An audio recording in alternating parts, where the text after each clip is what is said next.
shit's in the safe. Got me a spot out the way. Nigga just tryna be safe. Like it's sports talk. For that Disney storybook ending, you get the ball at the 1 yard line. You just brought Marshawn back. Throw it inside. Oh, yeah. See what happens when you do that again. Throw it inside if you get that situation. It felt like that's exactly what we were headed for, though, Mike. To your point, and then all of a sudden, it was a little disorganization took them out of that situation. You think about what was on that game last night. Not only to win your division, but to have the playoffs run through your building the entire way if you keep winning, as opposed to if you lost that game, you were down to the 5th seed in this thing and would have had to play next weekend. We're going to get in other teams where that happened, i.e. New England, but really an incredible, so much, and that's the beauty of division. Yeah, they had an opportunity to be able to have home field advantage, but that mistake at the end of the game, what jump-started everything, and they had to throw the football. And when you get to that point in the field, it get tighter. The throws get tighter. The field is tighter now because it's a short field. They made a mistake and letting that be a false start, and that's what stopped them from getting home field advantage. And the San Francisco defense stuffed them.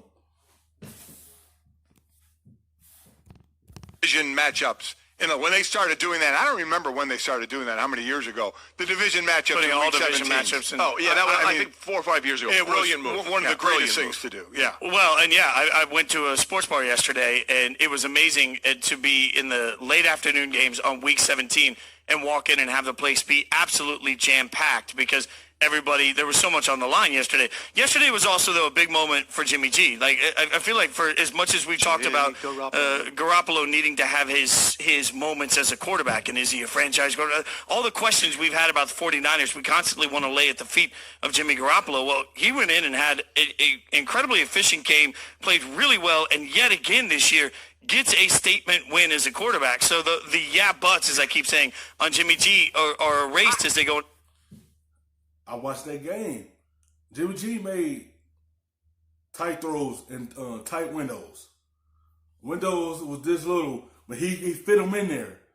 He drove that team down the field and put up the points. He's showing you what's the difference with him in the lineup with this team versus when he's out. This offense ain't the same. He showed you what he could do. He came out the gate hot. He was leading his team down the field every possession. To the playoffs. I agree. You know, we're not putting him up there in the upper echelon of quarterbacks, but all year long, we have been saying, boy, the San Francisco team is good enough, but can their quarterback do anything?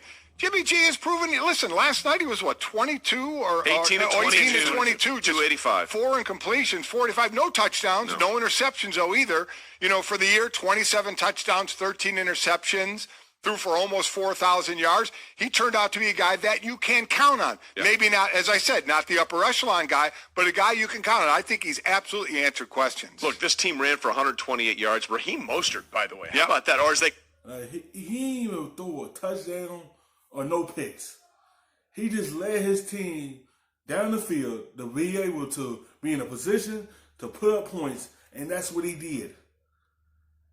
Like he made the throws in that game last night to be able to help his team get this win, to be able to put him in this position.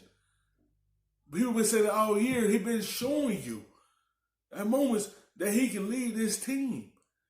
They kept saying, who's that quarterback? Like, can he lead them? Yes. Because when he was down, San Francisco ain't the same team. When he's in there, look how the offense flows when he's back there throwing the football. Like, he's showing you last night the throws he was making to show you that's why they believe in him. That's why they gave him all that. Because they know what they was getting from Garoppolo, and he's showing them. Call them on KNBR the Mosterati. Yeah. It's pretty good. I like that. I'm not going to lie. That's pretty good. Yeah. He had 10 carries for 57 yards and 2 touchdowns. But if you're thinking to yourself, man, it seems really strange that we have 3 13-3 teams in one conference. It's only the third time it's happened in the Super Bowl era.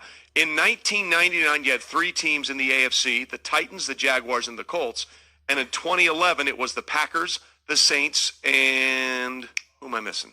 Packers, the Saints, and one other team. So those are the only 2 times it's happened in the Super Bowl era. Packers, 49ers, and Saints. So basically 3 of the same teams, the same 3 teams that did it this year. So that's only the third time we've had 3 13-3 teams. Very, very unusual. Hi everyone, thank you for watching ESPN on YouTube. For more sports, more analysis, download the ESPN app.